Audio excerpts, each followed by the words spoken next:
Nathan's hands were slick with blood. The stranger's blood. Rain hammered his back as he dragged the unconscious rider up the muddy slope, his spine screaming with every step. Below them, the motorcycle erupted into flames, a fireball that lit up the night like hell itself had opened its mouth. Nathan didn't know the man he was saving. Didn't know the leather vest in the mud bore a winged skull and two words that would change everything: Hell's Angels. He thought he was just being a good person. He had no idea he just stepped into war. Before we go any further, drop your city in the comments. Let me know where you're watching from. And if you want to see how this ends, hit subscribe and stay with me to the very last second. Trust me, you won't see this coming. Rain like bullets. Nathan Ward could barely see 10 feet ahead. His wipers were useless. His back throbbed from that damn doctor's appointment, 3 more months of desk duty, maybe longer. 36 years old and already broken. His phone lit up. Text from Mrs. Patterson next door. Tommy fell asleep on the couch. Take your time. Nathan exhaled. At least his boy was safe. Then he saw it. Red taillights spinning through the darkness. A motorcycle cartwheeling through the guardrail. The sickening crunch of metal meeting earth. No! Nathan slammed his brakes. Threw the truck into park.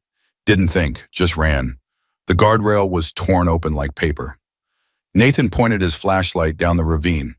20 feet below, loss of wreckage. A body. He went down. The slope was a death trap. Mud and rocks and rain. Nathan slid half the way, grabbing branches, tearing his palms open. Didn't matter. Nothing mattered except getting to that body. The rider lay crumpled beside his destroyed bike. Big man, leather jacket shredded, blood everywhere. Nathan dropped to his knees, checked for a pulse. Weak, but there. Hey, can you hear me? Nothing. Then Nathan smelled it. Gasoline, spreading fast. He looked at the bike, fuel pouring from the tank, mixing with rainwater, creeping toward them like something alive. We gotta move. Now. Nathan grabbed the man under his arms and pulled. His back exploded with pain. White hot, blinding. He didn't stop. 1 foot up the slope, 2 feet. The man was dead weight, 200 pounds of muscle and leather. The rider's eyes snapped open. What? Don't talk. Move your legs if you can. My leg's broken. Then don't move it. Just hold on. Nathan pulled harder. His vision blurred, his arms shook, but he kept climbing. Behind them, a spark. The fuel caught. Boom! The motorcycle exploded. A wall of heat slammed into Nathan's back, throwing him forward. He covered the stranger with his own body, shielding him from the flames. For a long moment, neither moved. Rain hissed against the fire below. Nathan's ears rang. His whole body trembled. The rider coughed, blood on his lips. You saved me. Nathan couldn't speak, could barely breathe. The man's hand gripped Nathan's arm. Strong, desperate. Your name, tell me your name. Nathan Ward. Those ice blue eyes locked onto his face. Even through the pain, even through the blood, there was something terrifying in that gaze. Something that didn't belong to an ordinary man. I'm Stone, and I'm gonna remember you, Nathan Ward, for the rest of my life. Sirens, flashing lights, chaos. Nathan sat on the wet ground watching paramedics swarm the stranger Stone. They stabilized his legs, started IVs, shouted medical terms. Nathan didn't understand. A cop approached him. Young guy nervous? Sir, did you witness the accident? I pulled him out. You went down that ravine in this storm. Yeah. The cop stared at him like he was crazy. Maybe he was. That was incredibly brave, Mr. Ward. Nathan didn't feel brave. He felt broken. His back was on fire. His hands were shaking.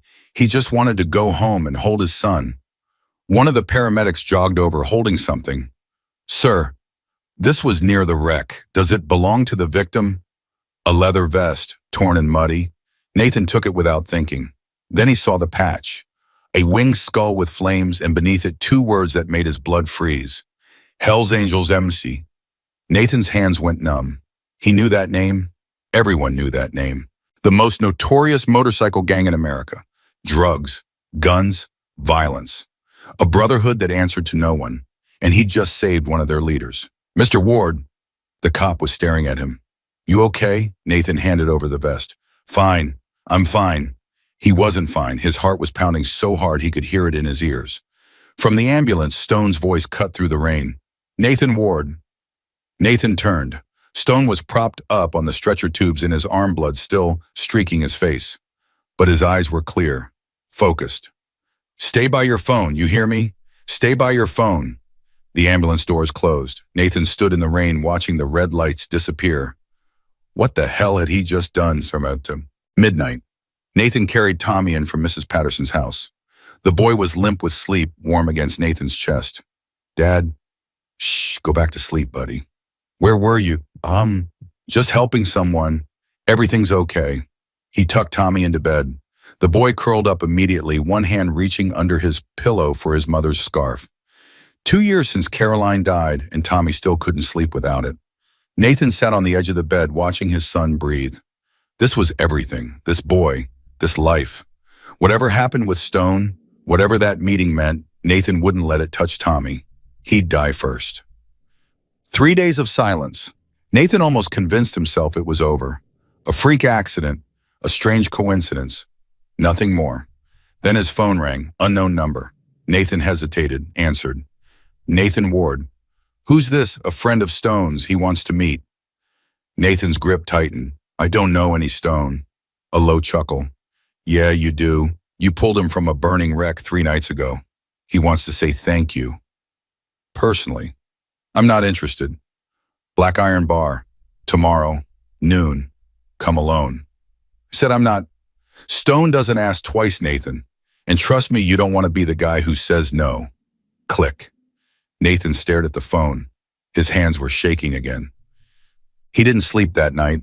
Lay in bed, staring at the ceiling, running scenarios through his head. What if he went? What if he didn't? What if this was a trap? What if refusing was worse? And at 5 a.m., he gave up and made coffee. Tommy came down at 7, rubbing sleep from his eyes. "Dad, you look weird." "Thanks, buddy." "No, I mean tired weird, not ugly weird." Nathan laughed despite himself. Good save. Tommy climbed onto his stool, grabbed the cereal box. "Can we go to the park this weekend?" "You promised." Nathan's stomach dropped. He'd forgotten. "I promised." "Last month. You said when your back got better." Nathan looked at his son, 9 years old, trusting, innocent. "This weekend," Nathan said. "I swear." "Really? Really?" Tommy grinned, that gap-toothed smile that looked so much like Caroline, it hurt. Nathan made a decision right then. He'd go to the meeting, he'd hear what Stone had to say. But whatever happened, Tommy came first. Always. The Black Iron Bar sat on a dead highway surrounded by nothing. 8 motorcycles in the lot, chrome and black leather. Nathan sat in his truck for 5 minutes, hands on the wheel. Turn around. Go home. Forget this. He got out of the truck. Inside the bar was dim, pool table, jukebox playing Johnny Cash, and in the back 8 men in leather cuts. Every single one turned to look at Nathan. Silence. Then Nathan Ward. Stone sat in the center booth. His leg was in a cast, bandages visible under his shirt, but those ice blue eyes were sharp as razors. "Sit down." Nathan walked to the booth, felt every eye in the room tracking him. He sat across from Stone. 2 men stood behind Stone like statues. One was a giant, 6'5", 300 pounds easy. The other was lean, with a scar running from his eye to his jaw. "Brick," Stone said, nodding to the giant. "And Razor, my brothers." Nathan said nothing. Stone leaned forward. "You know who I am, what I am. Most people see this patch and run the other direction, but you ran toward me, into fire, into a situation that could have killed you. Why?" Nathan met his gaze. "Because you needed help. That's simple. That's simple." Stone studied him for a long moment. "I've been writing for 40 years, built this chapter from nothing. I've had men swear loyalty to me, then betray me for money. I've had brothers die in my arms. And in all that time, do you know how many strangers have risked their lives to save mine?" Nathan waited. "One, when you." Stone reached into his jacket and pulled out a bronze coin. Heavy, stamped with the Hell's Angels emblem. "This is a marker. You call the number on the back anytime, day or night, and I will come. Whatever you need, no questions, no limits." Nathan didn't touch it. I have a son. I can't get mixed up in... This isn't getting mixed up in anything. This is a debt. And where I come from, debts are sacred. I didn't save you for a reward. I know. That's why you deserve one. Stone's voice dropped. I had a daughter once, Emily, 7 years old. Prettiest smile you ever saw.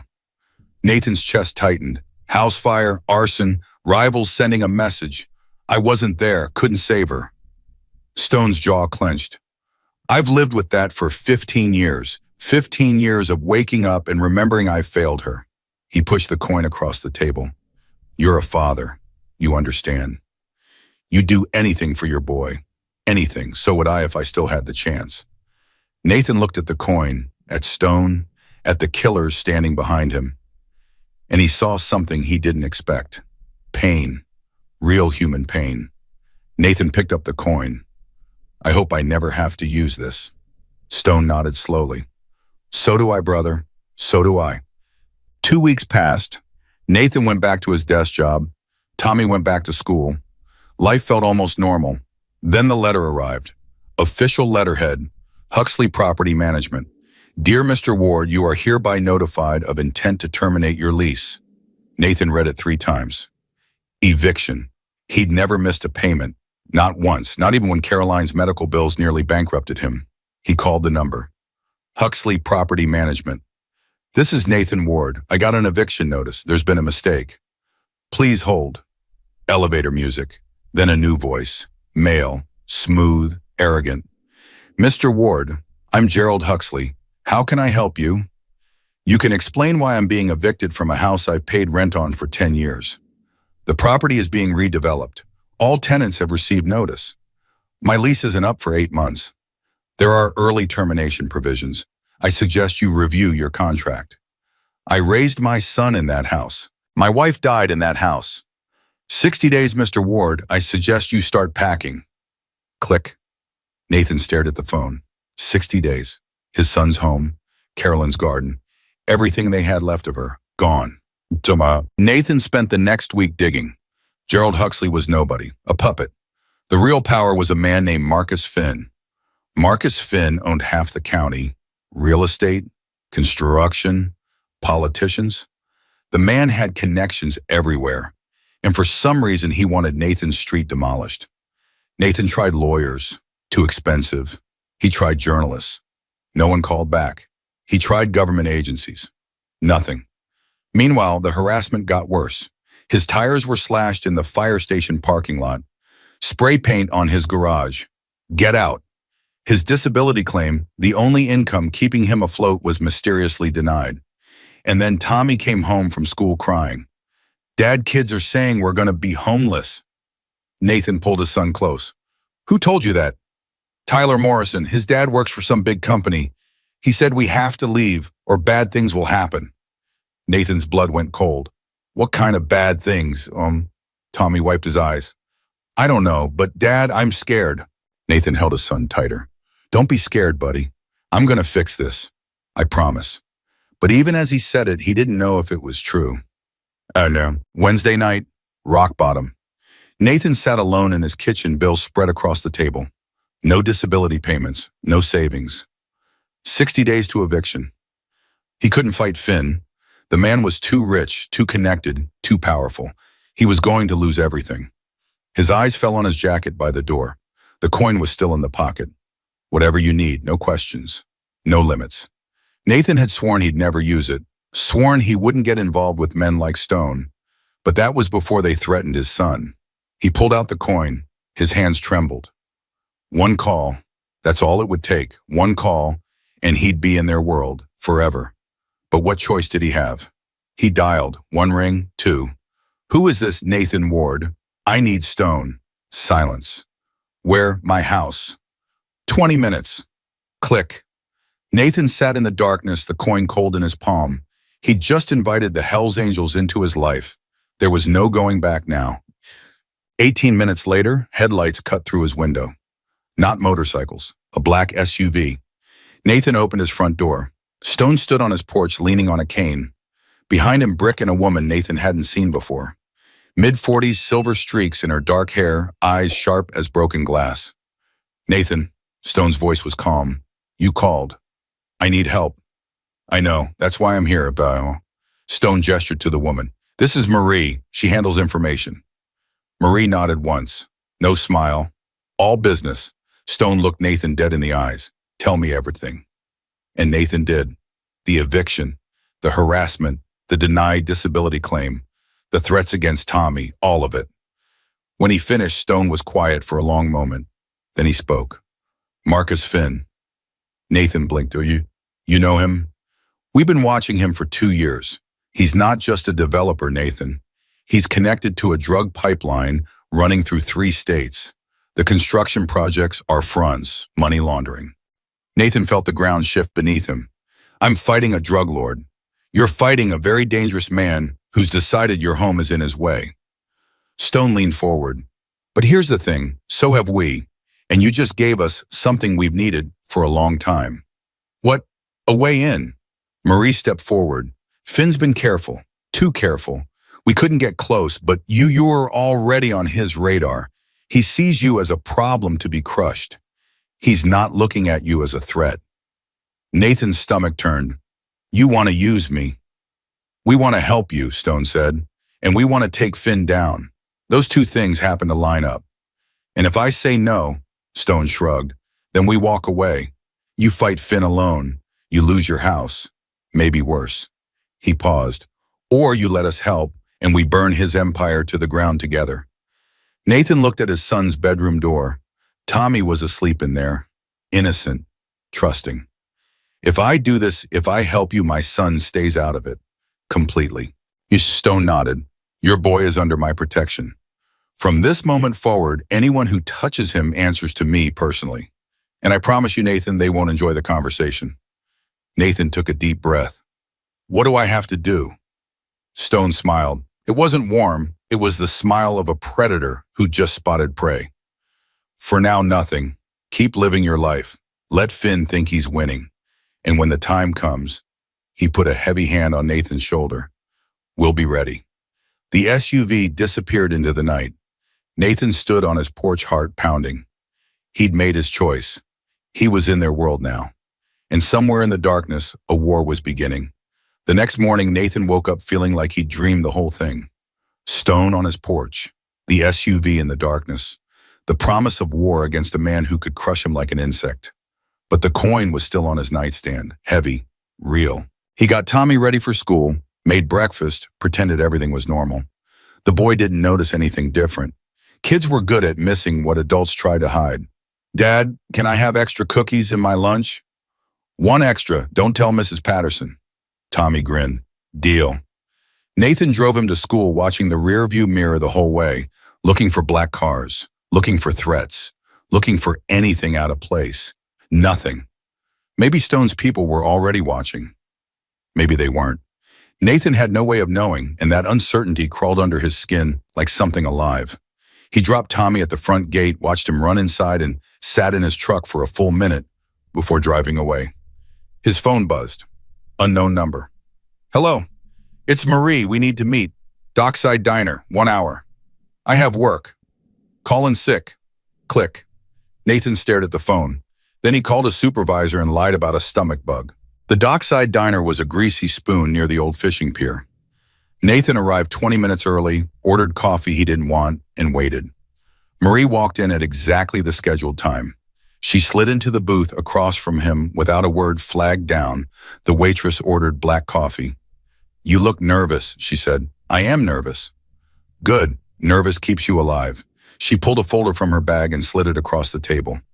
Marcus Finn, everything we have on him. Nathan opened the folder. Photos, financial documents, names he didn't recognize. Finn's been building his empire for 15 years, Marie said. Real estate on the surface. But underneath, drug money, lots of it. He buys properties, develops them, sells them at inflated prices to shell companies he controls. Clean money comes out the other side. And my street, strategic location close to the highway away from prying eyes. Perfect for a distribution hub disguised as a warehouse complex. Nathan felt sick. He's going to turn my neighborhood into a drug operation. If we don't stop him. How? Marie leaned forward. Finn's careful, he doesn't leave trails. But he's got a weakness, Gerald Huxley, his property manager. Huxley handles the dirty work, and he's sloppy. We get to Huxley, we get evidence. We get evidence, Finn goes down. What do you need from me? Access. Huxley's been pressuring you for weeks. He thinks you're weak, desperate. A man like that gets careless around people he thinks are beneath him. Nathan understood. You want me to get close to him? I want you to make him think he's winning. Let him gloat. Let him slip. Marie's eyes were cold, calculating. Can you do that? Nathan thought about Tommy crying after school, about the spray paint on his garage, about Caroline's garden being bulldozed for a drug warehouse. Yeah, I can do that. Marie almost smiled. Stone was right about you. Right about what? He said you had steel in your spine. Most people don't see it until it's too late. She stood dropped a 10 on the table.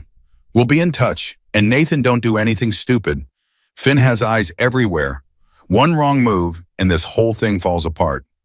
She was gone before Nathan could respond. He sat alone in the booth staring at the folder. He was a single dad with a bad back and a desk job. Now he was working with the Hells Angels to take down a drug lord. How the hell had his life gotten here? 3 days later, Nathan got his chance. He was at the grocery store loading bags into his truck when a silver Mercedes pulled up beside him. The window rolled down. Gerald Huxley. Mr. Ward, fancy meeting you here. Nathan's jaw tightened. What do you want? Huxley smiled, that smooth, arrogant smile Nathan had grown to hate. Just checking in. 53 days left on your notice. Have you started looking for a new place? I'm fighting the eviction. Are you? Huxley chuckled. With what money your disability claim was denied. Your credit score is in the toilet. Who's going to take your case? Nathan wanted to reach through the window and strangle him. Instead, he remembered Marie's words. Let him think he's winning. Nathan let his shoulders slump, let the defeat show on his face. I don't know what to do, he said quietly. I've got nowhere to go.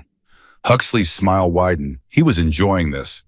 Tell you what, Mr. Ward, I'm a reasonable man. You sign over your lease early voluntarily, and I'll make sure you get a small relocation fee. $5,000. Enough for first and last month somewhere else. $5,000. For a house Nathan had lived in for 10 years. I'll think about it. Don't think too long. The offer expires in 1 week. The window rolled up. The Mercedes pulled away. Nathan stood in the parking lot, his hands shaking with rage. But underneath the rage was something else. Hope. Huxley was getting careless. He thought Nathan was beaten. Broken. He was showing his cards. Nathan pulled out his phone and called Marie. He approached me, made an offer. We know. We were watching. A pause. You did good. He bought it. What now? Now we wait. Huxley will come back with something bigger. When he does, we'll be ready. She hung up. Nathan drove home, his mind racing. He was playing a dangerous game. One mistake and Finn would know. One slip and everything would collapse. But for the first time in weeks, he felt like he was fighting back. That weekend, Nathan took Tommy to the park. He'd promised, and Nathan Ward didn't break promises to his son. They played catch for an hour. Tommy's arm was getting stronger. The kid had a future in Little League if Nathan could afford the registration fees. Another thing Finn was trying to take from them. Dad, can I ask you something? Sure, buddy. Tommy caught the ball, held it. Are we really going to lose our house? Nathan's heart cracked. I'm working on it, Tommy. I'm doing everything I can. Tyler Morrison says his dad is going to buy our house and turn it into a parking lot. Nathan walked over to his son, knelt down to eye level. Listen to me. Tyler Morrison's dad doesn't know anything, and neither does Tyler. What happens to our house is between me and some people I'm working with. And I promise I'm not giving up. Tommy's eyes were wet. I don't want to move, Dad. Mom's garden is there. Her roses. I know, buddy, I know. Nathan pulled his son into a hug, holding him tight. I'm going to fix this. Whatever it takes. He meant every word. The following Tuesday, Nathan came home from work to find a motorcycle parked in his driveway. Not just any motorcycle. A Harley-Davidson with the Hells Angels emblem on the saddlebags. Brick was sitting on Nathan's porch drinking a bottle of water like he owned the place. Brick, what are you doing here? The giant stood up. Even in the daylight, he was intimidating, 6'5" arms like tree trunks, a face that had clearly been on the wrong end of several fists over the years. Stone sent me, said you might need some help around the house. Help with what?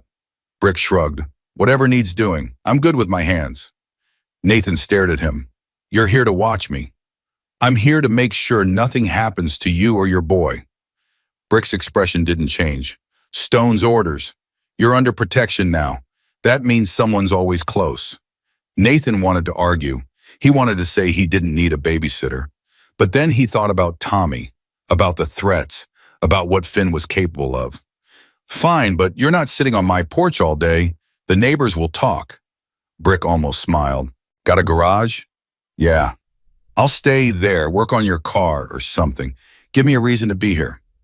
Nathan led him to the garage. Brick took one look at Nathan's truck and shook his head. When's the last time you changed the oil? I don't remember. That's what I thought. Go inside, I got this. Nathan watched the massive biker disappear under his truck, then went inside feeling strangely safer than he had in weeks. Tommy came home from school an hour later. He stopped dead when he saw the motorcycle. Dad, whose bike is that? A friend's. He's helping me fix the truck. Tommy's eyes went wide. Can I see? Before Nathan could stop him, the boy ran to the garage. Nathan followed, heart pounding. Tommy stood in the doorway staring at Brick like he was looking at a superhero. Whoa, you're huge. Brick slid out from under the truck grease on his hands. He looked at Tommy, then at Nathan. This your boy? Yeah, Tommy, this is Brick. He's, a friend. Brick wiped his hands on a rag and extended one to Tommy. Nice to meet you, Tommy. Tommy shook it without hesitation. Are you really friends with my dad? I am now. Cool, can I see your motorcycle? Brick glanced at Nathan, who nodded reluctantly. For the next 30 minutes, Nathan watched from the doorway as Brick showed Tommy every inch of his Harley. The engine, the exhaust, the custom paint job. Tommy asked 1,000 questions, and Brick answered every single one with surprising patience. Dad, Brick says motorcycles are like horses. You have to respect them or they'll throw you off. He's right. Tommy looked up at Brick with something like awe. Will you teach me to ride someday? Brick's face softened just for a moment. When you're older, if your dad says it's okay. Dad, please. Nathan sighed. We'll see, buddy. That night after Tommy went to bed, Nathan sat on the porch with Brick. You're good with kids. Brick shrugged.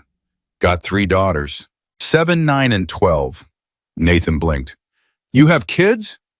What you think bikers can't be fathers? Brick's voice had an edge, but not a hostile one. I'd die for those girls, same as you'd die for your boy. Nathan was quiet for a moment. Why do you do it the club, the life? Brick stared into the darkness. Because when I was 19, I had nothing. No family, no future, just anger. The club gave me a purpose. Brothers who had my back no matter what. A code to live by. He paused. People think we're criminals. And yeah, some of us have done things. But we're also the only family a lot of guys have ever known. Nathan thought about that. Stone told me about his daughter. Brick nodded slowly. Emily, beautiful kid. When she died, something in Stone broke. But it also made him into what he is now, a man who protects people, who builds instead of destroys. He looked at Nathan. That's why he cares about you. You remind him of who he used to be. And who was that? A good man who just wanted to keep his family safe. They sat in silence for a while. Then Brick stood. I should go, but I'll be back tomorrow and the day after until this thing with Finn is over. Brick, the big man turned. Thanks. Brick nodded once, then disappeared into the night. A week passed, then 2. Nathan fell into a strange rhythm. Work during the day, information gathering in the evenings. Brick at his house whenever Tommy was home. Marie fed him intel through encrypted messages, Huxley's patterns, Finn's schedule, the names of corrupt officials on the payroll. Nathan memorized everything, waited for his moment. It came on a Thursday. Huxley called him directly. Mr. Ward, have you considered my offer? I need more time. Time is something you don't have, but I'll tell you what, meet me at my office tomorrow. Let's discuss this like civilized men. Nathan's pulse quickened. Your office? Downtown, 3 o'clock. Don't be late. This was it. Marie had said Huxley kept records at his office, real records, not the sanitized versions he showed to auditors. If Nathan could get inside, get close enough, I'll be there. He called Marie immediately. He invited me to his office. Silence on the other end. Then, this is good. This is very good. What do I do? Go, play along. We'll have people nearby. A pause. Nathan, this could be our chance. If you can get him talking, get him to admit something on record. You want me to wear a wire? No, too risky. But your phone will be recording. Everything he says, everything you see, will have it. Nathan's hands were sweating. And if something goes wrong, then you get out. We'll handle the rest. Marie's voice hardened. But don't do anything stupid. You're not a soldier. You're bait. Remember that? Bait. Great. The next day, Nathan drove downtown with his heart in his throat.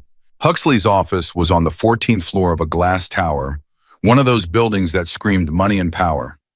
Nathan parked his truck between two BMWs and felt out of place immediately. The elevator ride felt like an eternity. Huxley's secretary showed him to a corner office with a view of the entire city. Gerald Huxley sat behind a massive desk, smiling like a shark that smelled blood. Mr. Ward, thank you for coming. You didn't give me much choice. Please sit. Huxley gestured to a leather chair. Can I offer you something, water, coffee? I'm fine. Suit yourself. Huxley leaned back. Let's get down to business. You've had 2 weeks to think about my offer. $5,000 for a voluntary surrender of your lease. It's generous considering your circumstances. Nathan forced himself to stay calm. Remember the plan. Get him talking. It's not enough. That house is worth more than $5,000. The house isn't yours, Mr. Ward. You're a renter. You have no equity. You have nothing. Then why do you want me out so badly? Huxley's smile flickered. Excuse me. You've been harassing me for weeks, slashed tires, spray paint, threatening my son. Nathan leaned forward. That's a lot of effort for one tenant. Makes me wonder what's really going on. The room went cold. Huxley's expression hardened. Be very careful, Mr. Ward. Or what, you'll have someone else slash my tires? I don't know what you're talking about.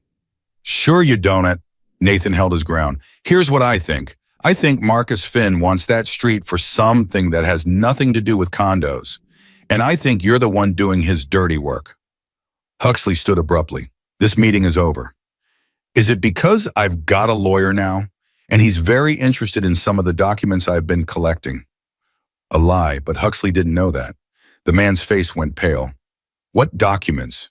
Enough to ask questions, enough to make people curious. Nathan stood matching Huxley's gaze. The offer is $10,000 and you leave my family alone, or I start talking to people who will listen. For a long moment, neither man spoke.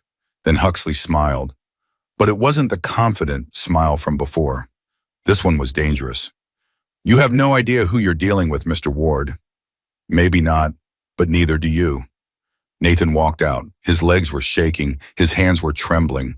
But he made it to the elevator, made it to his truck, made it out of the parking garage before he finally let himself breathe. His phone buzzed. Marie. We got everything. You did perfect. He knows something's up. I pushed too hard. You pushed exactly hard enough. He's scared now. Scared people make mistakes. Nathan pulled over to the side of the road. His heart was still racing. What happens next? Now we wait for him to panic, and when he does, we'll be ready.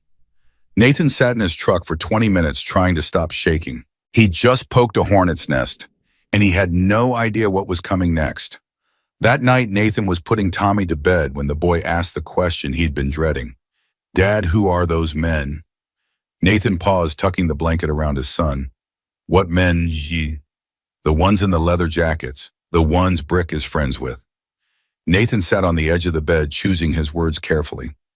They're people who help other people. People who look out for each other. Like superheroes, Nathan almost laughed. Not exactly. More like a family, a different kind of family. Tommy was quiet for a moment. Are they helping us? Yeah, buddy, they are. Why? Nathan thought about Stone, about the dead, about a stranger pulling a dying man from a burning wreck on a rainy night. Because sometimes when you help someone, they help you back. And then you help someone else. And it keeps going. Tommy nodded slowly. Like a circle. Nathan's chest tightened. Exactly like a circle. I like that. Me too, buddy. Me too. He kissed his son's forehead and turned off the light. In the hallway, Nathan leaned against the wall and closed his eyes. He was doing this for Tommy. All of it.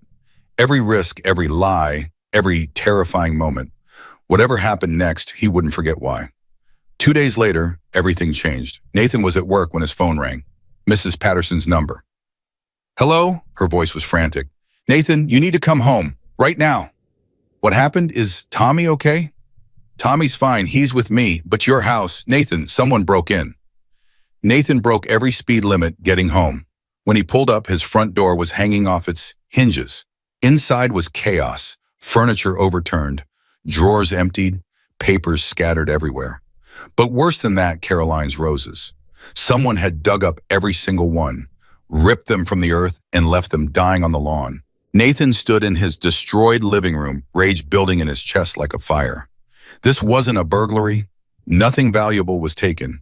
This was a message. His phone rang. Unknown number. You should have taken the money, Mr. Ward. Huxley, I'm going to destroy you, Nathan said quietly.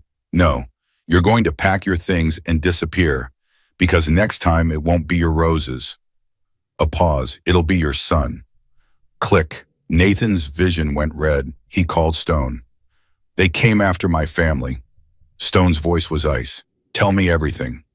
Nathan told him, the break-in, the roses, the threat against Tommy. When he finished, Stone was silent for a long moment. This ends now. What are you going to do? What I should already have done weeks ago. Stone's voice carried a weight that made Nathan's blood run cold. Huxley thinks he's protected. He thinks Finn will keep him safe. He's wrong. Stone, if you go after him, I'm not going to kill him, Nathan. I'm going to take everything from him, and when he has nothing left, he'll give us Finn on a silver platter. Stone's laugh was dark.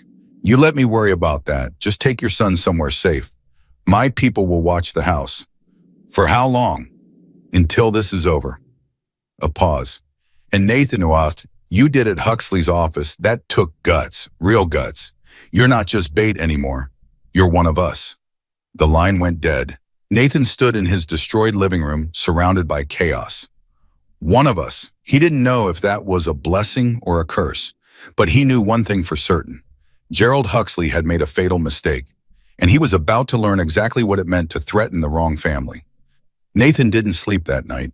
He sat in Mrs. Patterson's living room, watching Tommy sleep on the couch. The boy had cried for an hour about the roses, his mother's roses, before exhaustion finally took him. Every few minutes, Nathan checked the window. Brick was parked across the street. Another rider Nathan didn't recognize was at the end of the block. Stone wasn't joking about protection. Mrs. Patterson brought him coffee at 3 a.m. You should rest, Nathan. I can't. She sat down beside him, her old hands wrapped around her own mug. 72 years old, and she'd never looked more worried.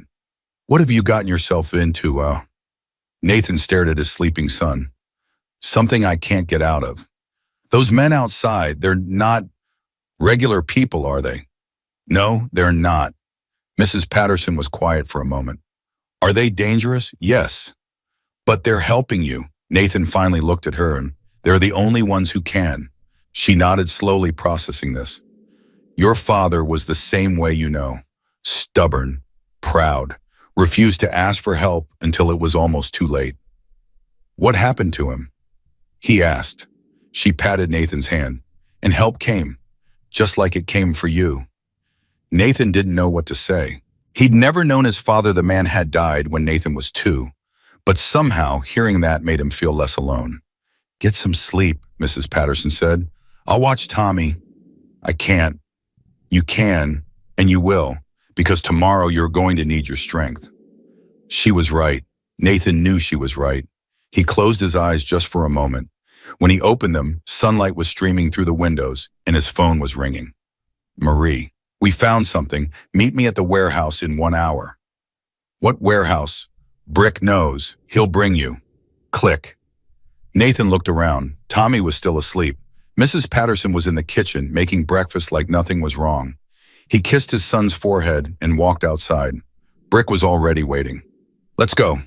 The warehouse was on the outskirts of town, surrounded by empty lots and rusted fences. Nathan had driven past it 100 times without ever wondering what was inside. Now he knew. The Hells Angels had turned it into a command center. Maps on the walls, computers on folding tables. 15 men and women in leather, all of them focused, all of them armed. Stone sat at the center, his legs still in a cast, his eyes sharp as ever. Nathan, sit down. Nathan sat. Marie stood beside Stone holding a tablet. Last night, while Huxley's men were destroying your house, we were destroying him. Marie tapped the tablet. Financial records, emails, phone logs, everything Huxley didn't want anyone to see. How did you get it? You don't want to know. Marie's expression didn't change. What matters is what we found. She turned the tablet toward Nathan. Huxley has been skimming from Finn for years. Millions of dollars hidden in offshore accounts. Finn doesn't know. Nathan stared at the numbers. He's been stealing from his own boss. Greed makes people stupid. Stone leaned forward. And stupid people are easy to break. What's the plan? Stone smiled. It wasn't a nice smile. We're going to give Finn a gift. All of this evidence delivered anonymously. By tomorrow morning, Gerald Huxley will have much bigger problems than you. Nathan felt a chill run down his spine. Finn will kill him. Probably. And you're okay with that? Stone's eyes met Nathan's. Huxley threatened your son. He destroyed your wife's roses. He tried to take everything you have. A pause. Am I okay with it? Yeah, I'm okay with it. Nathan wanted to argue, wanted to say this wasn't justice, this was revenge. But then he thought about Tommy's tears, about Caroline's garden destroyed out of pure spite. When tonight, by morning, Huxley will be running for his life. Stone stood wincing slightly. And then we go after Finn himself. Nathan spent the rest of the day at Mrs. Patterson's house trying to act normal. He helped Tommy with homework. He made dinner. He watched a movie about talking animals that he didn't really see. At 9 p.m., his phone buzzed. Stone, it's done. Nathan stared at the message for a long time. Somewhere across town, Gerald Huxley's world was falling apart. And Nathan had helped make it happen. He didn't know how to feel about that. The next morning, Nathan drove past Huxley's office building on his way to work. Police cars everywhere, yellow tape, news vans. He turned on the radio. Local property manager Gerald Huxley was found dead in his office early this morning. Police are treating the death as a homicide.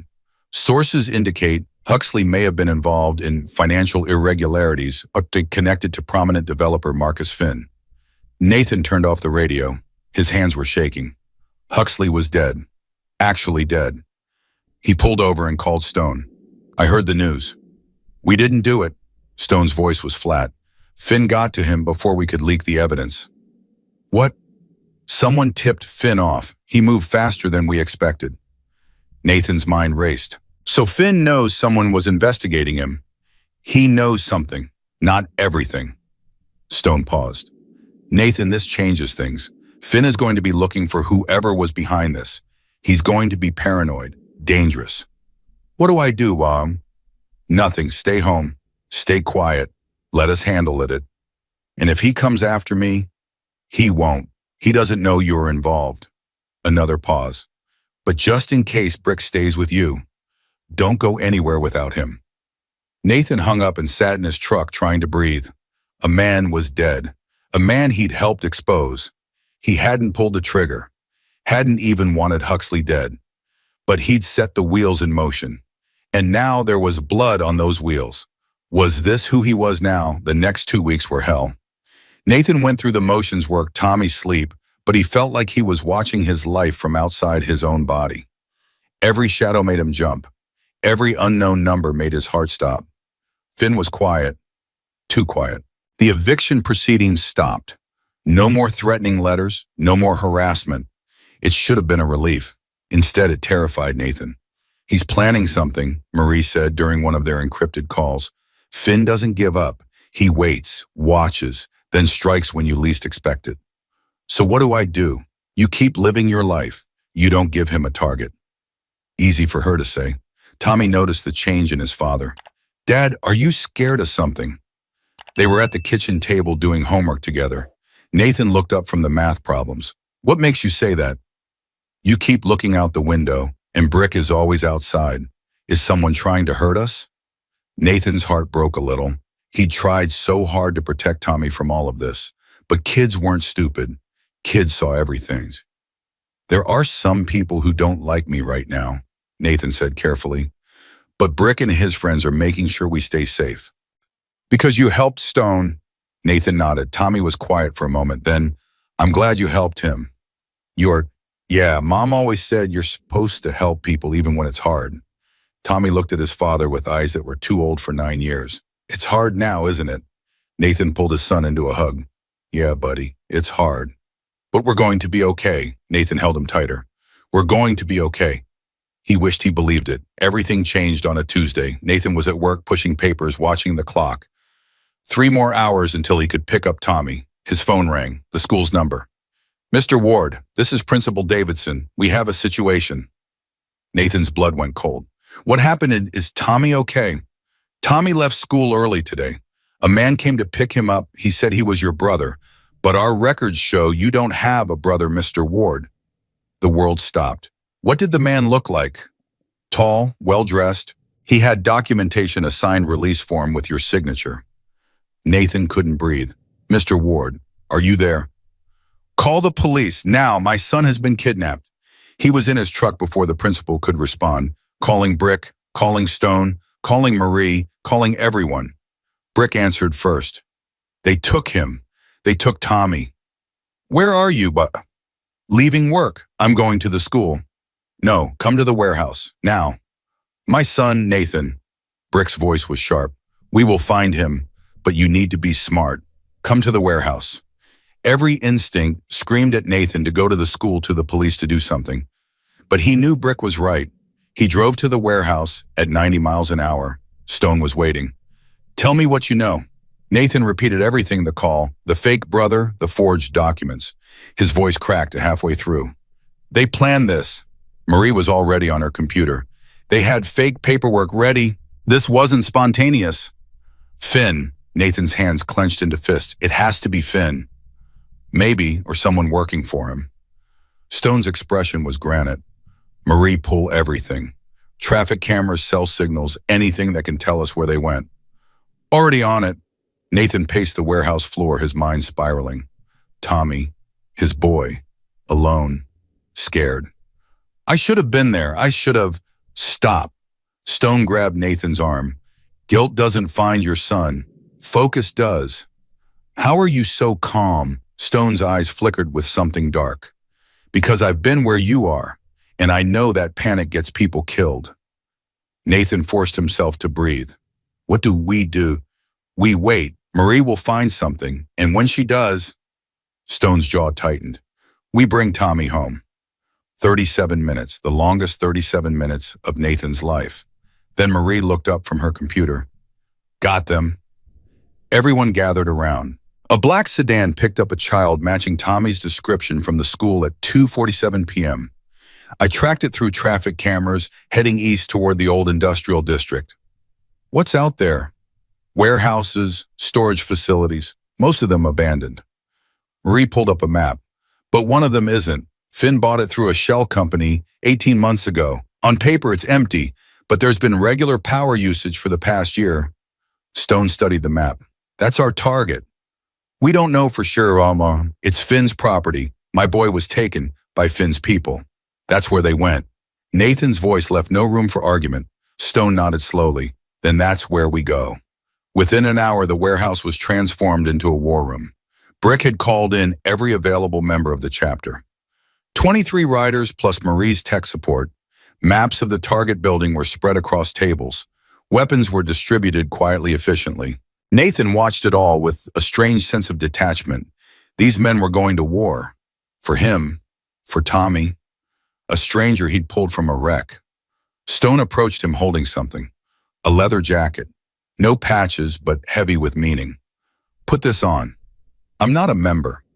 No, but your family, and family doesn't go into a fight unprotected. Nathan took the jacket. It was heavier than he expected. Stone, why are you doing all this for me? The older man was quiet for a moment. When I was in that ravine burning alive, I'd given up. 40 years of fighting, building, losing, I was ready to let it end. His eyes met Nathan's. Then you came, a stranger, risking his life for someone he didn't know. Stone put a hand on Nathan's shoulder.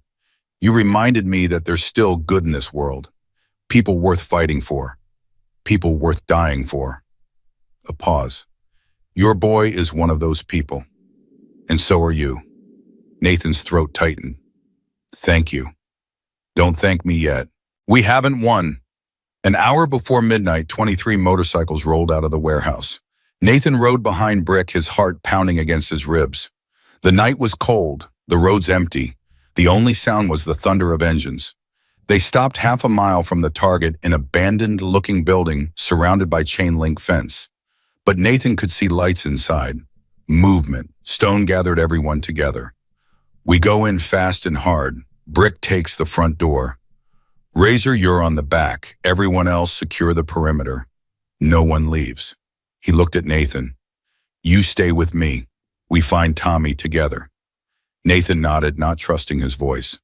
Stone's expression softened just for a second. We're bringing him home, Nathan. I promise. The assault began.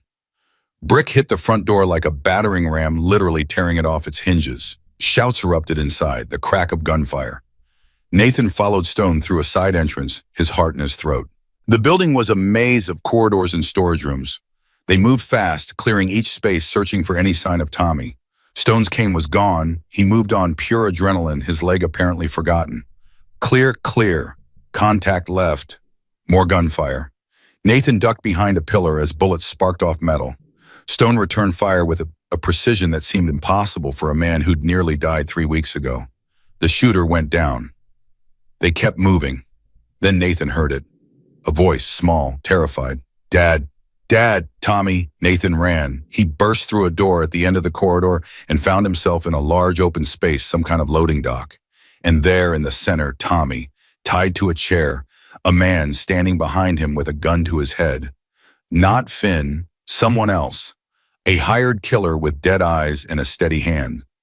Stop right there. Nathan froze. Drop the weapon. Nathan didn't have a weapon. He raised his hand slowly. Let my son go. You're not in a position to make demands, Mr. Ward. Stone appeared in the doorway behind Nathan. The gunman's aim didn't waver. Don't even think about it, old man. One more step and the kid dies. Stone raised his hands. Easy. We can talk about this. Nothing to talk about. Mr. Finn sends his regards. The gunman's finger tightened on the trigger. You should have sold your house when you had the chance. Please, Nathan's voice cracked. He's 9 years old. He's just a kid. Collateral damage. Nothing personal. Nathan's mind raced. There had to be something. Some way to save Tommy. Then he saw it. Behind the gunman, barely visible in the shadows, a figure. Moving silently. Raven. Nathan kept his eyes on the gunman. Didn't look at the shadow. Didn't give anything away. Finn is finished, Nathan said, stalling. Huxley is dead. The FBI has his financial records. It's over. That's not my problem. I get paid either way. How much? Whatever he's paying you, we can match it. The gunman laughed. You can't afford me. Raven was close now. 10 feet. 5. Maybe not, Nathan said, but I can afford to keep you talking. The gunman frowned. What? Raven struck. The gun went flying. The man went down hard, Raven's knee on his throat. In 3 seconds, it was over. Nathan ran to Tommy. I've got you, buddy. He cut the ropes with a knife Stone handed him, pulling his son into his arms. Tommy was sobbing, shaking, clinging to Nathan like he'd never let go. I knew you'd come, Dad. I knew it. Always, buddy, always. Stone walked over to the unconscious gunman, staring down at him with cold contempt. Take him. Finn's going to want to know how we found this place. Brick hauled the man away. Stone turned to Nathan and Tommy. Let's get your boy home. The ride back was a blur. Nathan held Tommy the entire way, neither of them speaking. There were no words for what had just happened. At Mrs. Patterson's house, the old woman burst into tears when she saw them. Oh, thank God. Thank God. Nathan carried Tommy inside, laid him on the couch, covered him with a blanket. The boy was asleep within minutes, exhausted, traumatized but alive. Alive. Nathan stood in the doorway watching his son breathe. Stone appeared beside him. It's not over. Nathan nodded slowly. I know. Finn is still out there. He'll try again. So what do we do? Stone was quiet for a long moment. We take the fight to him. We end this. For good. Nathan turned to face the man who had become something between a mentor and a brother.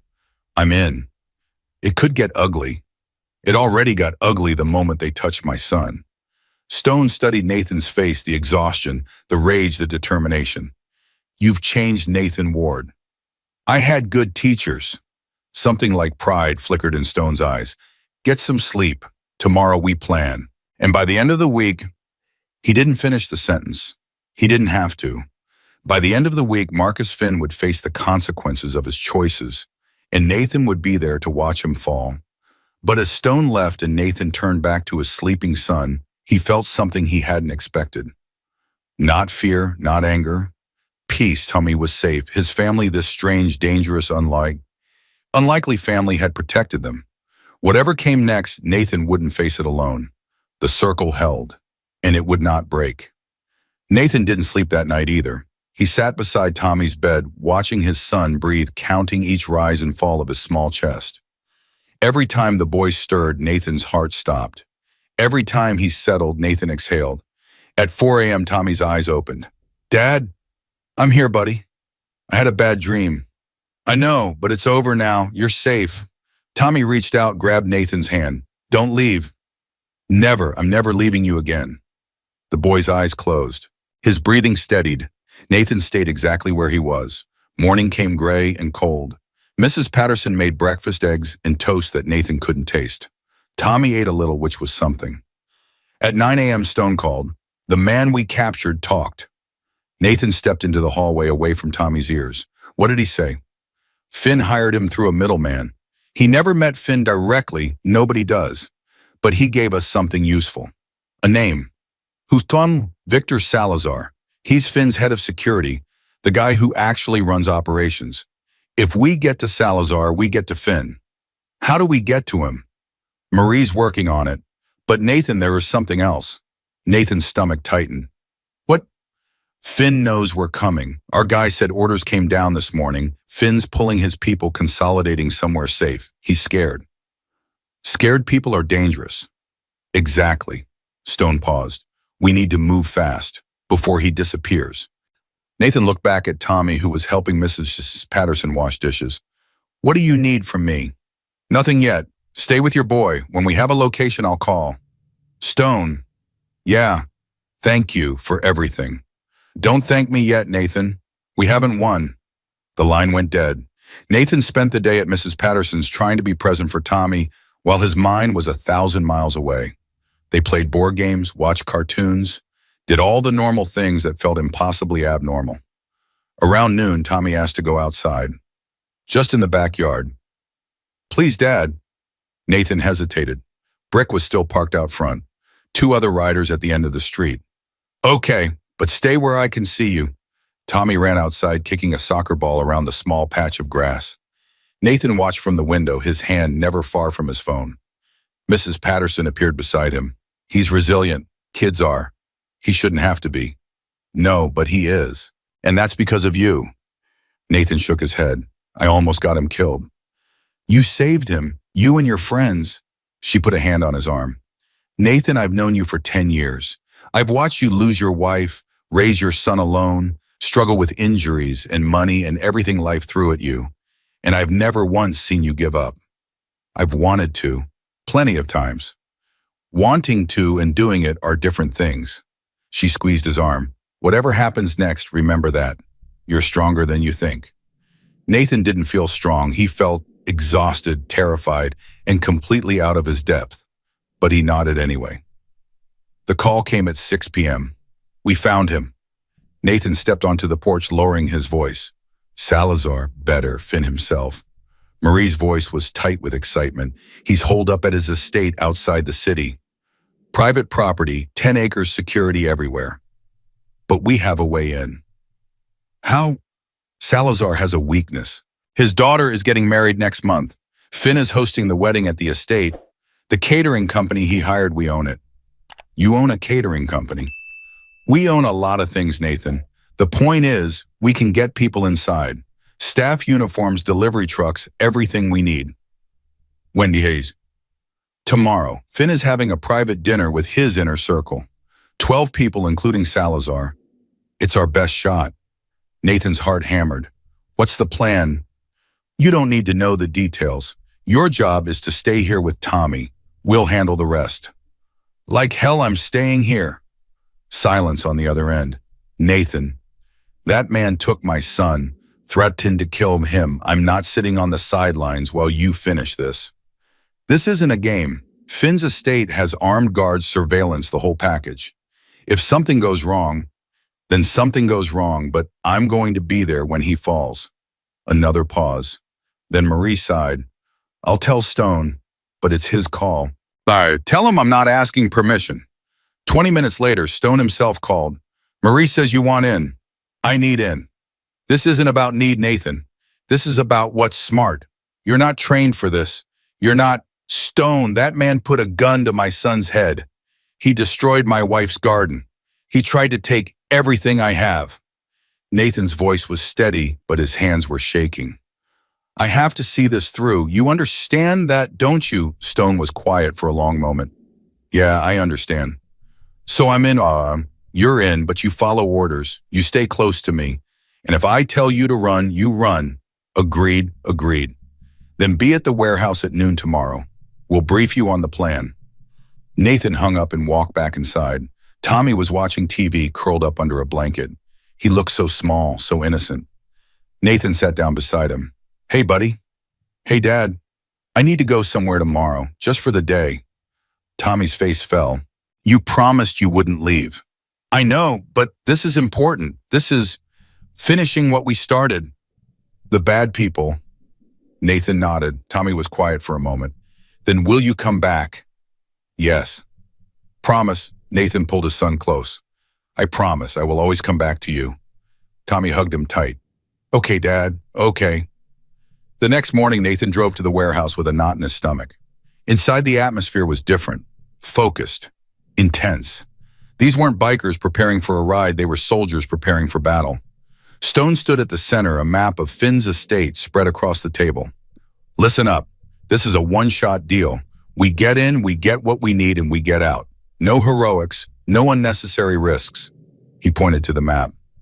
The catering truck enters through the service gate at 3 p.m. Marie's people are already inside setting up. Once we're in position, we wait for dinner to start. Finn will be in the main dining room with his inner circle, including Salazar. What's the objective? Someone asked. Evidence. Marie's planted recording devices throughout the dining room. We need Finn to talk about the drug operation, the money laundering, everything. Once we have it on tape, we deliver it to the FBI. And if he doesn't talk, Stone's expression hardened. He'll talk. Salazar has been skimming, just like Huxley. We'll make sure Finn finds out during dinner. When he does, things will get heated. People will say things they shouldn't. Razor spoke up. What about security? 8 guards on the perimeter, 4 inside, all armed. Marie stepped forward. We've hacked their communication system. When the time comes, we'll jam their radios. They won't be able to coordinate. An extraction. Back through the service gate. Trucks will be waiting. The whole thing should take less than an hour. Stone looked around the room. Questions. Silence. Good. Gear up. We leave in 2 hours. Nathan found Stone alone near the motorcycles. You didn't mention what happens if things go wrong. Stone didn't look up. Because they won't. But if they do, Stone finally met his eyes. Then we fight our way out, same as always. And if we can't, then Brick will get you home to your son. Stone's voice was flat. That's already arranged. Nathan felt cold. You're expecting this to go bad. I'm expecting everything. That's how you survive. Stone finally smiled, a tired, worn smile. Relax, Nathan.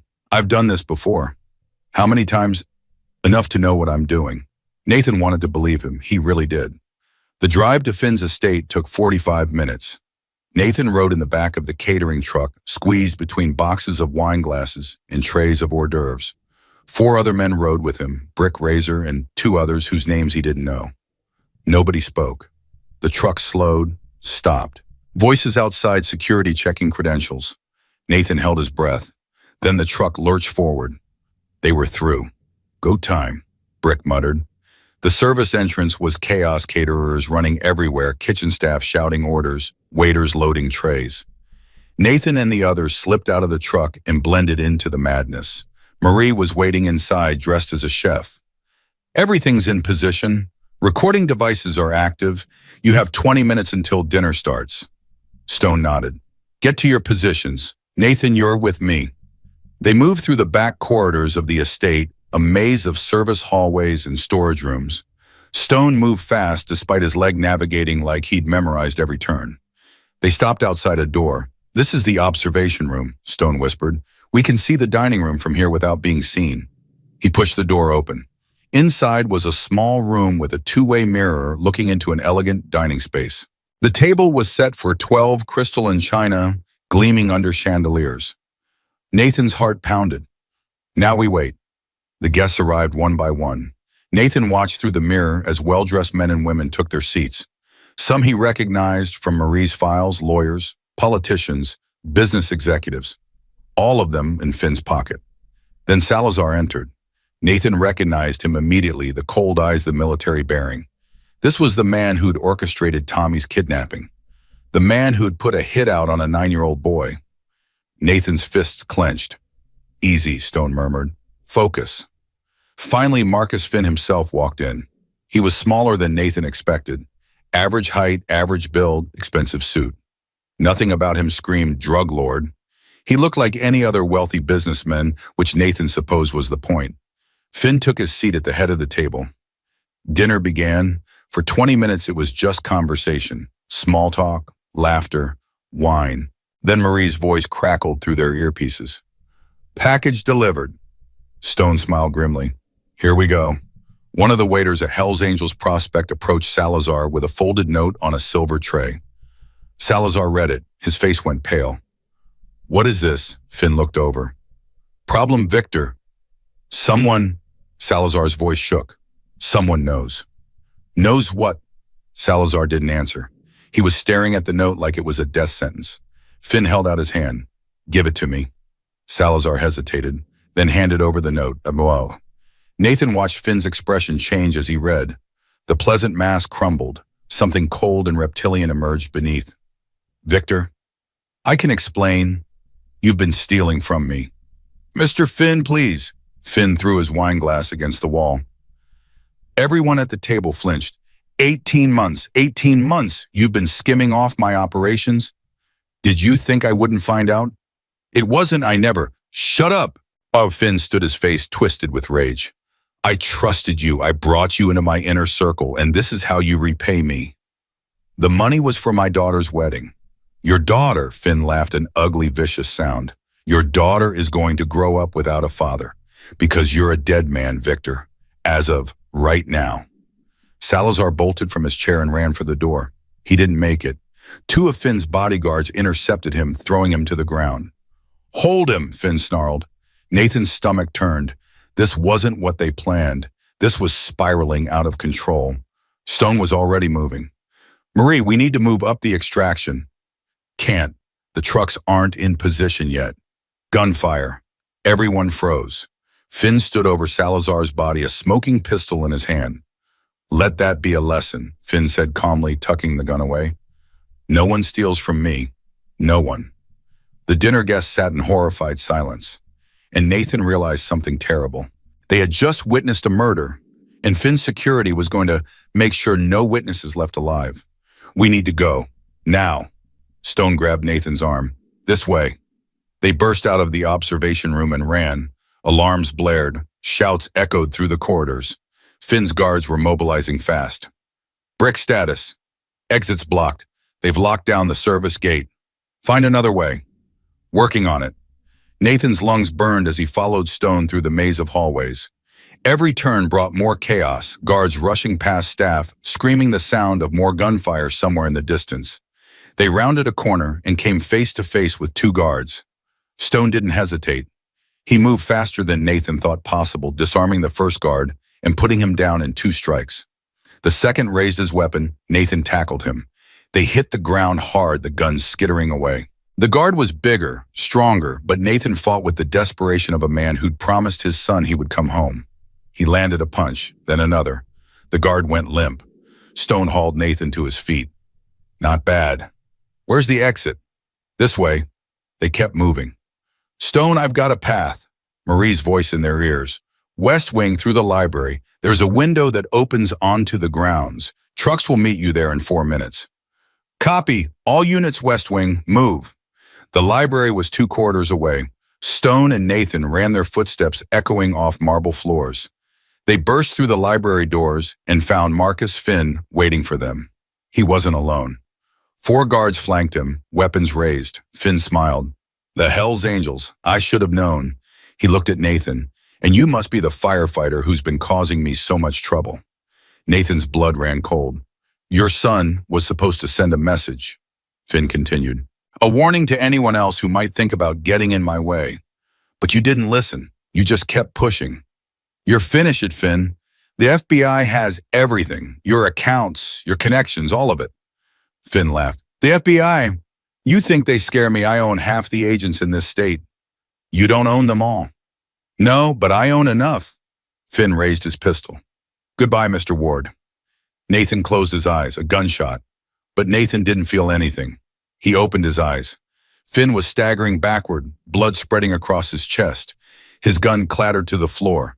Behind him, standing in the doorway, a woman, badge visible on her belt, 24 federal agents at her back. Marcus Finn, and you're under arrest. Nathan stared in disbelief. FBI, Stone said quietly. The real FBI. The woman stepped forward, tall, dark-haired, with eyes that missed nothing. I'm Agent Rivera. We've had Finn under investigation for 3 years. She looked at Stone.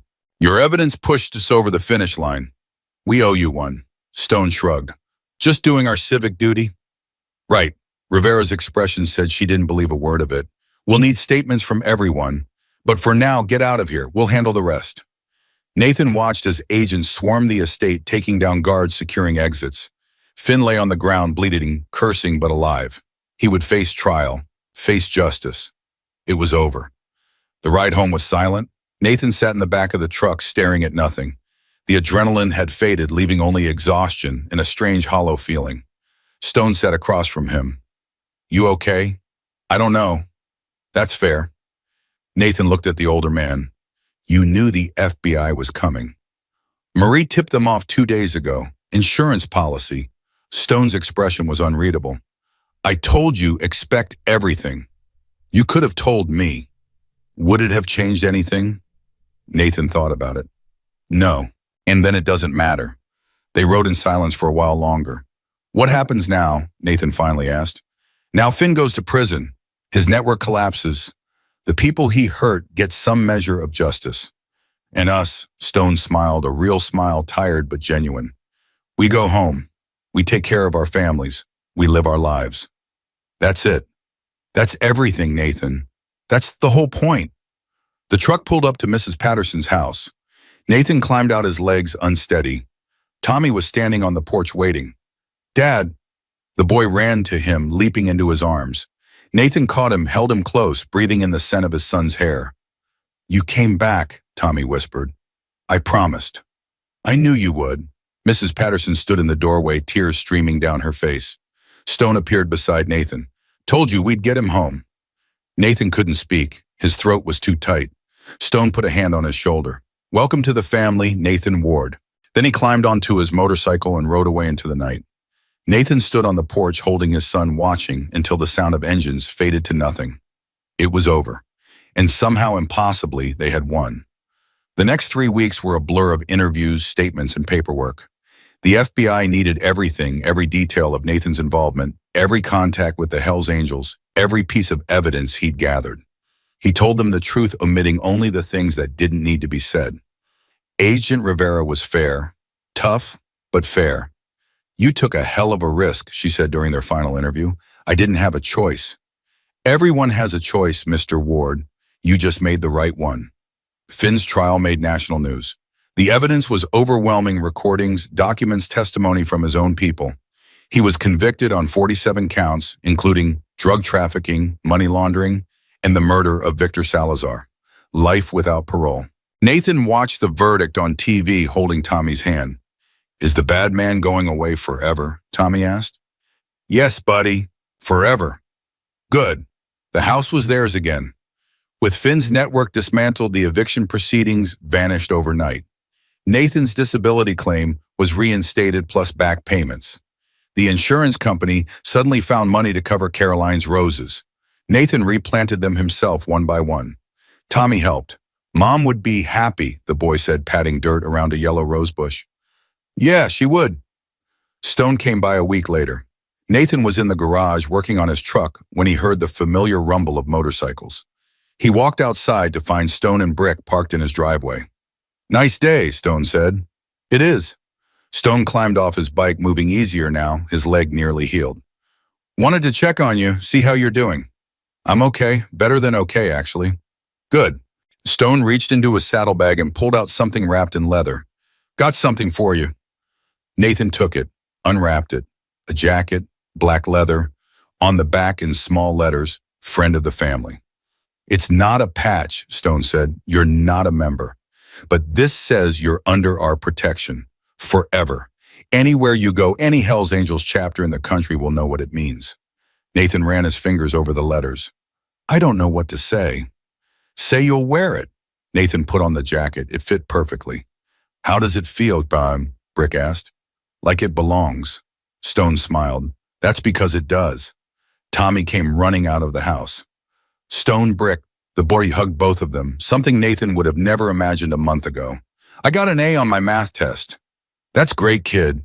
Stone crouched down to Tommy's level. You know what I think that deserves a reward. He reached into his pocket and pulled out a small leather vest, child-sized with a patch on the back, a wolf pup. Every family needs a young wolf, Stone said. You up for the job? Tommy's eyes went wide. Dad, can I? Nathan looked at his son, at Stone, at the impossible family they'd built out of chaos and violence and love. Yeah, buddy, you can. Tommy put on the vest and struck a pose. I look like a biker. Everyone laughed. And for the first time in years, Nathan felt like everything was going to be okay. That night after Tommy was asleep, Nathan sat on the porch alone. The neighborhood was quiet, peaceful, normal. Hard to believe that a month ago he'd been fighting for his life against a drug lord. That strangers had become brothers. That a single act of kindness had spiraled into something he never could have imagined. He pulled Caroline's scarf from his pocket. He'd found it in Tommy's room that morning. The boy had stopped sleeping with it. I think he's finally healing, Mrs. Patterson had said. Nathan held the scarf to his face, breathing in the fading scent of his wife. I wish you could see him, Carolyn. See who he's becoming. Silence, but somehow it didn't feel empty. I think you'd be proud of both of us. He stayed there for a long time watching the stars come out, and when he finally went inside, he felt something he hadn't felt in years. Hope. Real, unshakable hope. The circle had held, and now it was time to pass it on. 1 year later, Nathan stood in his garage, hands covered in grease, watching Tommy tighten a bolt on the motorcycle they'd been building together for 6 months. Like that. Perfect. You're getting good at this. Tommy grinned, that same gap-toothed smile, though the gaps were filling in now. 10 years old and growing so fast, Nathan could barely keep up. Brick said I'm a natural. Brick's right. The motorcycle was a project Stone had suggested.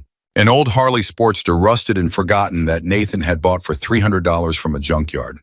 Piece by piece, he and Tommy had rebuilt it. New engine, new chrome, new life, just like them. Nathan's phone buzzed. He wiped his hands and checked the screen.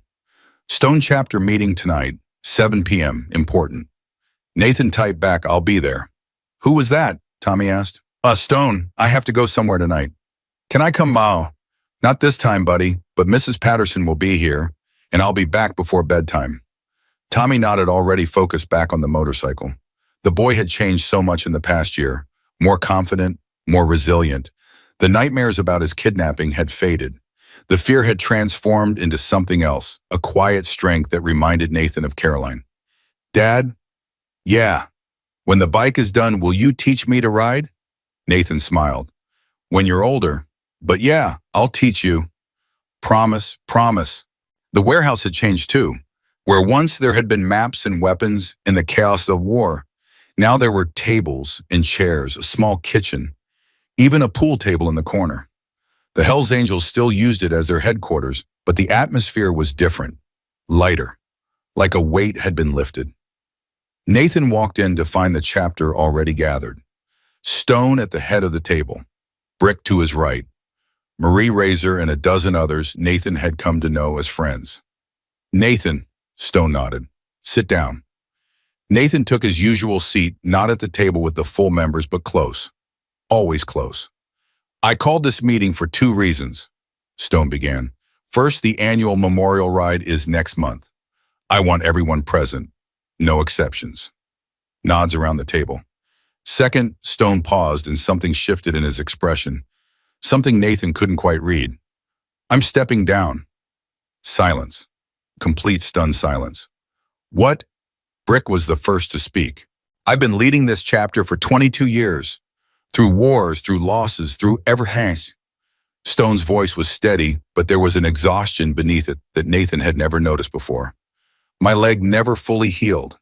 My heart's not what it used to be. It's time. Stone, you can't." "I can, and I am." Stone held up a hand. "The club needs new blood. Someone younger. Someone who can take us into the future."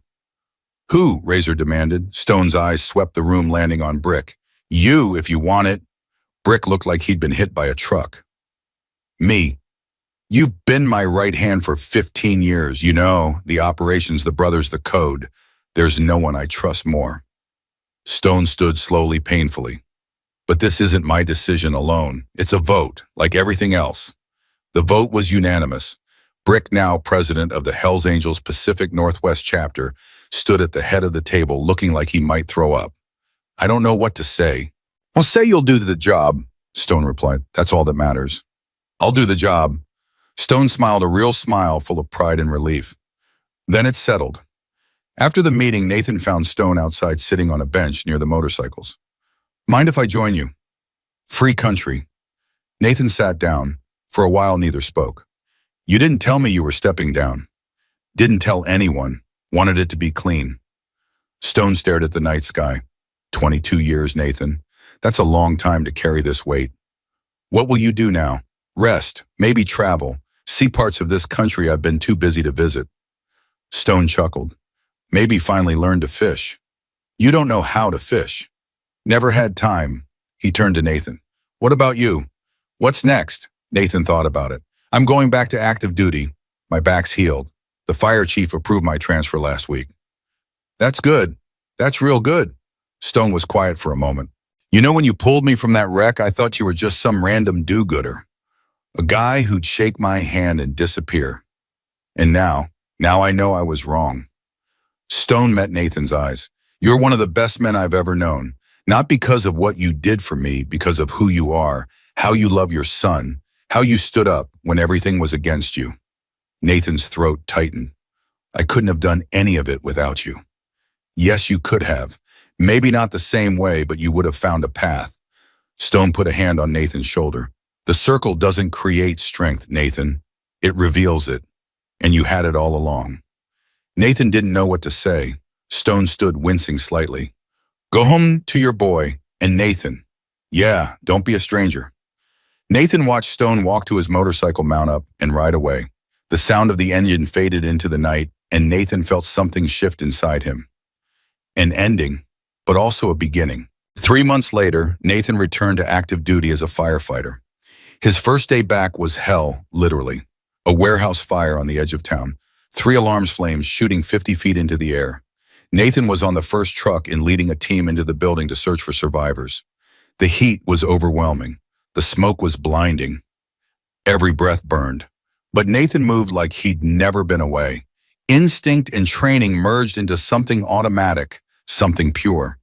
They found 2 workers trapped in a back office. Nathan carried one out himself, a woman barely conscious, clutching his jacket like he was the last solid thing in the universe. When they emerged from the building, she looked up at him with tears streaming down her face. Thank you. Thank you. Just doing my job." But it wasn't just a job. It never had been. This was who Nathan was, who he'd always been, a man who ran toward danger when everyone else ran away. That night, Nathan came home to find Tommy waiting on the porch. "Dad, how was it?" "Busy, really busy." "Did you save anyone?" Nathan thought about the woman, her tears, her gratitude. "Yeah, buddy, I did." Tommy's face lit up. "I knew it. Mom always said you were a hero." Nathan's chest tightened. "She did. All the time. She said you didn't know it, but you were. She said someday everyone would see." Nathan knelt down to his son's level. "Your mom was the hero, Tommy. She fought harder than anyone I've ever known. Maybe heroes recognize each other." Nathan stared at his son, this 10-year-old boy who somehow understood things that grown men couldn't grasp. Maybe they do. The annual memorial ride came on a clear October morning. 47 motorcycles gathered at the warehouse, the largest turnout in chapter history. Riders from 3 states had come to participate, honoring members who had died over the years. Nathan rode near the front, behind Brick and the other officers. Tommy rode in the support van with Mrs. Patterson, watching through the window with windows on. The route wound through the countryside, past farms and forests, ending at a small cemetery on a hillside overlooking the valley. Names were read, candles were lit, stories were shared. Nathan had brought a photo of Caroline. He hadn't known if it was appropriate. She wasn't a member, wasn't connected to the club at all. But Stone had told him to bring it. "The circle isn't just about us," Stone had said. "It's about everyone we've lost, everyone who shaped us." When it was Nathan's turn, he stepped forward and held up the photo. Her name was Caroline. She was my wife, Tommy's mother. She never rode a motorcycle, never wore leather, never broke a law in her life. Nathan's voice cracked, but he kept going. "But she taught me what it means to fight, what it means to love, what it means to keep going when everything falls apart." He placed the photo on the memorial wall beside patches and portraits and memories. "She's why I'm here, why I'm the man I am, and I wanted her to be part of this." Silence. Then Brick stepped forward. "Welcome to the circle, Caroline." One by one, the riders echoed the words. "Welcome to the circle." Nathan stepped back, tears streaming down his face. Tommy found him afterward, wrapping small arms around his waist. "That was beautiful, Dad." "You think she heard?" "I know she did." They stood together, father and son, watching the sunset paint the sky in shades of gold and crimson. And somehow, impossibly, Nathan felt Caroline there with them, watching, smiling, proud. Winter came hard that year. Snow piled high on the streets. Temperatures dropped below zero. The fire station ran call after call, accidents, heating fires, people trapped in the cold. Nathan worked double shifts, sometimes triple. His back ached. His hands cracked from the dry air. But he kept going because that's what you did. That's what it meant to serve. One night around 2 a.m., a call came in that made Nathan's blood run cold. Structure fire. Residential. The address, Stone's cabin. Nathan was on the truck before anyone could stop him. The drive took 20 minutes. Every second felt like an hour. Nathan's mind raced with terrible possibilities. Stone alone, Stone trapped, Stone burning like Nathan had once found him on that rainy night. When they arrived, the cabin was fully engulfed. Flames poured from every window. The roof was collapsing. "Stone!" Nathan screamed. "Stone!" His captain grabbed his arm. "Ward, you can't go in there. It's too far gone." "He's in there." "You don't know that." Nathan broke free and ran toward the building. Heat hit him like a wall. Smoke filled his lungs. He could barely see, barely breathe, but he kept moving. "Stone, where are you?" A sound, faint, a cough. Nathan followed it to a back room, what had once been a bedroom, and there, huddled against the far wall, was Stone. Alive. Barely. "Nathan," Stone's voice was a rasp. "What are you doing here? Saving your ass again." Nathan grabbed Stone under the arms and pulled. The older man was heavier than before, or maybe Nathan was weaker. It didn't matter. He dragged Stone toward the door inch by inch as the building collapsed around them. They burst through the back door just as the roof gave way. Nathan lay on the frozen ground, Stone beside him, both of them gasping for air. "You're insane," Stone wheezed. "Learn it from the best." Paramedics rushed over, loading Stone onto a stretcher. Nathan refused treatment until he knew Stone was stable. Smoke inhalation, some burns, but he'll make it, the paramedic reported. Nathan closed his eyes. He'll make it. At the hospital, Nathan sat beside Stone's bed, waiting for the older man to wake up. It took 3 hours. Stone's eyes opened slowly, blinking against the fluorescent lights. Nathan. Hey. Where am I? Hospital. You're okay. You're going to be okay. Stone was quiet for a long moment. You came into that fire for me. Of course I did. You could have died. So could you. Stone's eyes were wet, something Nathan had never seen before. I was ready, you know. When I saw the flames, I thought, maybe this is how it ends. Maybe this is where I finally meet Emily again. Nathan's chest ached. It's not your time yet. How do you know? Because the circle isn't done with you. Nathan took Stone's hand, and neither am I. Stone squeezed back. You really are something, Nathan Ward. So I've been told. They sat in silence, hand in hand, as the night faded into dawn. Spring brought new beginnings. Stone recovered fully and moved into a small apartment in town close to the chapter house. He'd lost everything in the fire photos, mementos, 40 years of memories, but he said it didn't matter. Things are just things. People are what count. The chapter threw him a party to celebrate his recovery. Everyone came, members, families, friends. The warehouse was transformed into something festive with food and music and laughter. Nathan brought Tommy, who immediately ran off to find Brick's daughters. The kids had become inseparable over the past year, playing together, getting into trouble together, building a new generation of friendships. Marie found Nathan near the drinks table. You look happy. I am happy. Good, you deserve it. She hesitated. I wanted to tell you something. What? I'm leaving the chapter, moving to California. Got a job offer, legitimate security work. No more extracurricular activities. Nathan was surprised. Does Stone know? He's the one who encouraged me. Marie smiled. He said the best thing about the circle is knowing when to step back. Let others take the lead. I'll miss you. You too, Nathan. You're one of the good ones. She kissed his cheek. Take care of yourself, and take care of that boy of yours. Always. Marie walked away, and Nathan realized how much had changed. The war was over.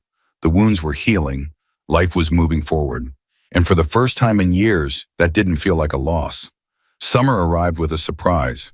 Nathan's disability back payments had finally come through, more money than he'd expected, enough to make a decision he'd been considering for months. He sat Tommy down at the kitchen table. Buddy, I have something to tell you. Tommy looked worried. Is something wrong? No, something's right. Nathan took a breath.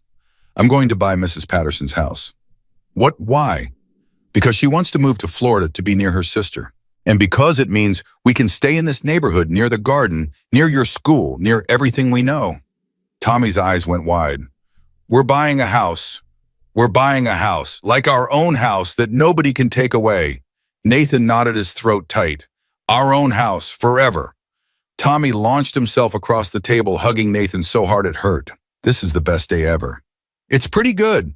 Can we get a daw? Nathan laughed. Let's start with the house first. The closing happened in August. Nathan signed the papers with a sense of unreality. After everything, the eviction threats, the harassment, the kidnapping, the war, he was now a homeowner. Tommy's future was secure. Stone came to the closing. Brick came too. Even Agent Rivera showed up, though she claimed it was just to tie up loose ends. Afterward, they all gathered on the front porch. Nathan's porch, drinking beer and watching Tommy play in the yard. You did it, Stone said quietly. We did it. No, this was all you, Nathan. We just helped clear the path. Nathan looked at his son, at the garden Carolyn had planted, at the house that was now theirs. I couldn't have done it without you. Any of you. That's what family's for. Stone raised his beer. To new beginnings. To new beginnings. They drank as the sun set, and Nathan felt for the first time in his life that he was exactly where he was supposed to be. Fall came again, painting the world in shades of gold. Nathan was raking leaves in the front yard when a car pulled up. He didn't recognize it, a simple sedan, nothing remarkable. A young woman stepped out, mid-20s, dark hair, familiar eyes. Mr. Ward, that's me. I'm Sarah Chen. My father was Victor Salazar. Nathan's blood went cold. Salazar, I know what he did. I know he was part of Finn's organization, and I know, her voice wavered, I know my father made terrible choices. Nathan said nothing. But I also know that someone tried to warn him, tried to give him a chance to get out before Finn found out about the money. Sarah took a shaky breath. That someone was you, wasn't it? Nathan remembered the note they'd passed to Salazar that night, the warning that had started the chain of events leading to his death. I was trying to take down Finn. Your father was just in the way. But you gave him a choice. That's more than anyone else did. Sarah wiped her eyes. He called me that night, before everything happened. He said he was going to fix things. Said he was sorry for all the years he'd been absent, all the mistakes he'd made. I'm sorry for what it's worth. It's worth a lot. Sarah reached into her pocket and pulled out an envelope. He left this for me, in case anything ever happened. She handed it to Nathan. He wanted me to give it to you, if I ever found you. Nathan opened the envelope. Inside was a check. The amount made his head spin. This is the money he stole. All of it. He converted it to a cashier's check the night before he died. Sarah's voice broke. He wanted it to go to someone who would use it for good. Someone who stood up to Finn when no one else would. I can't accept this. You have to. It's what he wanted. Sarah stepped back toward her car. My father did terrible things, Mr. Ward, but in the end he tried to make it right. This is his way of doing that. She got in the car and drove away before Nathan could respond. He stood in his yard holding a check that could change everything. And he realized that even the darkest stories sometimes had unexpected endings. Nathan donated half the money to the homeless veterans program Stone had secretly funded for years. The other half went into a trust fund for Tommy's education. When Stone found out, he actually cried. You didn't have to do that. Yeah, I did. Nathan shrugged. The circle, remember, you pass it on. Stone hugged him the first time he had ever done that. Caroline would be proud of you. I hope so. Christmas came with snow and warmth and everything Nathan had once thought he had lost forever. The chapter held their annual party at the warehouse. Families everywhere, kids running around, food and laughter and love. Nathan sat in a corner watching Tommy teach Brick's youngest daughter how to play cards. The boy was patient, kind, gentle, everything Nathan had hoped he'd become. Stone appeared beside him. Good party. The best. You know, I never thought I'd see this. The club at peace, families together. It's not how I imagined things would end. It's not an ending, Nathan said. It's just a different chapter. Stone smiled. Look at you, philosopher now. Learn from the best.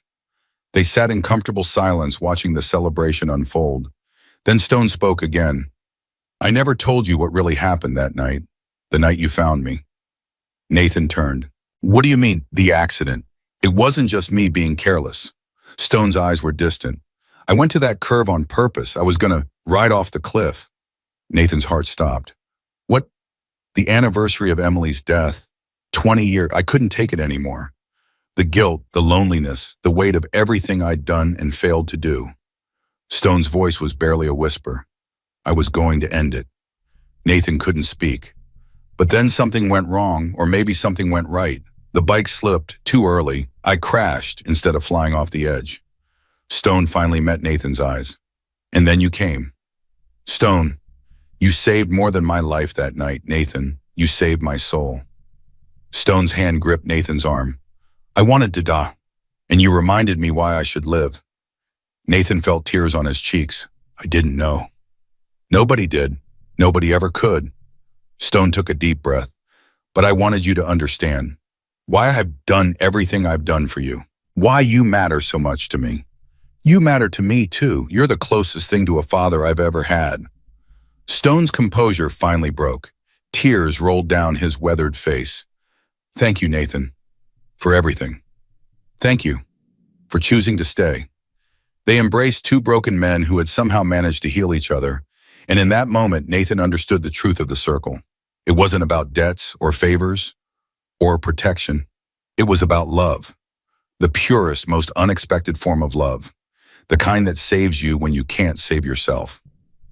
5 years later, Tommy was 15 now, tall, strong, his mother's eyes and his father's stubborn chin. He'd just gotten his learner's permit, and all he talked about was the motorcycle waiting in the garage, the one he and Nathan had built together all those years ago. Nathan stood in the driveway watching his son circle the block for the 20th time. "He's a natural," Stone said from the porch. The old man was 80 now, slower than before, but still sharp, still present. He'd moved in with Nathan after a health scare 2 years ago. "Just until I get my strength back." He never left. "He is," Nathan agreed. "Gets it from his mother.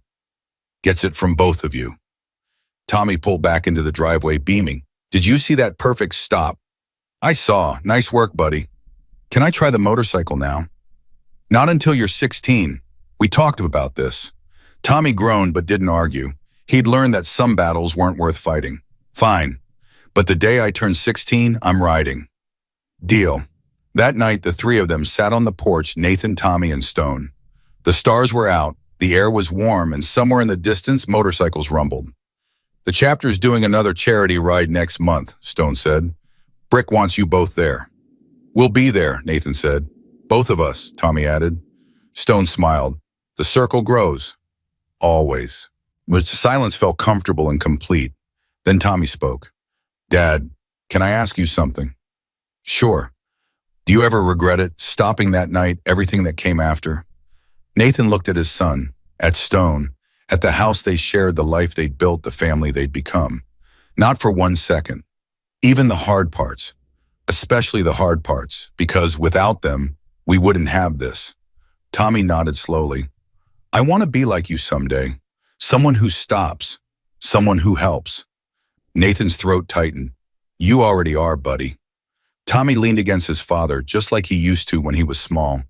And in that moment, Nathan knew that everything, every struggle, every fear, every moment of doubt had been worth it. Because this was the truth of the circle. You save one person and they save someone else. You pass on what you've learned and it lives forever.